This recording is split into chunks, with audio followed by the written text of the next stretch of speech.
Alors nous sommes ici à l'emplacement d'un des châteaux de Saint-Leu. Il y avait anciennement 2 châteaux à Saint-Leu. Celui d'ici était appelé château du Bas et il existait à la limite de Saint-Prix un château dit château du Haut. En 1804, Louis Bonaparte, frère de Napoléon Ier et mari de Hortense de Beauharnais, fille de Joséphine de Beauharnais, achète les 2 châteaux. Il fait démolir celui du Haut et constitue un parc de 70 hectares avec les 2 parcs de châteaux. Ce fut un des plus beaux parcs d'Europe à l'époque. En 1816, Louis-Henri Joseph de Bourbon-Condé achète le château et son parc. Il revient d'émigration avec son père. Son fils, le duc d'Enghien, a été fusillé à Vincennes sur les ordres de Bonaparte et de Talleyrand. Avec lui arrive Sophie Dove, de 30 ans, sa cadette, femme qu'il a rencontrée à Londres, à Piccadilly Circus, dans une maison close, et qu'il fait passer pour sa fille naturelle. Pour pouvoir accéder à la cour avec elle, le duc lui fait épouser un officier de sa suite, le baron Adrien Victor de Feuchères. Sophie Dove devient donc la baronne de Feuchères. Le duc et Sophie vivent en permanence à Paris, au Palais Bourbon, au château de Chantilly ou à celui de Saint-Leu. Mais le baron de Feuchères se rend compte de son infortune et il y a séparation entre les époux. La baronne ne peut plus accéder à la cour. Louis était à la tête d'une très grosse fortune, certainement la première de France. Il avait les châteaux de Chantilly, d'Écouen, de Saint-Leu, de Boissy à Taverny et grande propriété de Mortefontaine. N'ayant plus d'héritier à 65 ans, il accepte d'être le parrain du dernier fils de Louis-Philippe d'Orléans, le duc d'Aumale.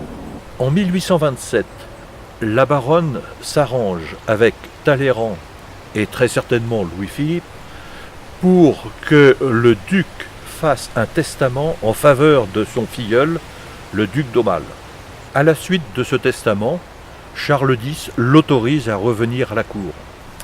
Après les Trois Glorieuses, Louis-Philippe Ier, roi des Français, est porté au trône en juillet 1830. Le prince de Condé, qui n'apprécie pas du tout les orléanistes, décide de changer son testament et envisage même de quitter la France. Il est à Saint-Leu à cette époque. La baronne se rend immédiatement à Paris pour rencontrer Talleyrand et très certainement Louis-Philippe Ier pour essayer d'arranger l'affaire. L'affaire est effectivement arrangée puisque le 27 août 1830, le prince de Condé est retrouvé pendu à l'espagnolette de la fenêtre de sa chambre au château de Saint-Leu. Donc la baronne est soupçonnée, mais l'enquête n'a pu prouver la cause réelle du décès. La baronne, mal vue à Saint-Leu, quitte rapidement le château de Saint-Leu, retourne vers Mortefontaine et très rapidement revend toutes ses propriétés en France pour retourner vers Londres, où elle meurt en 1840. En 1837, le château est démoli.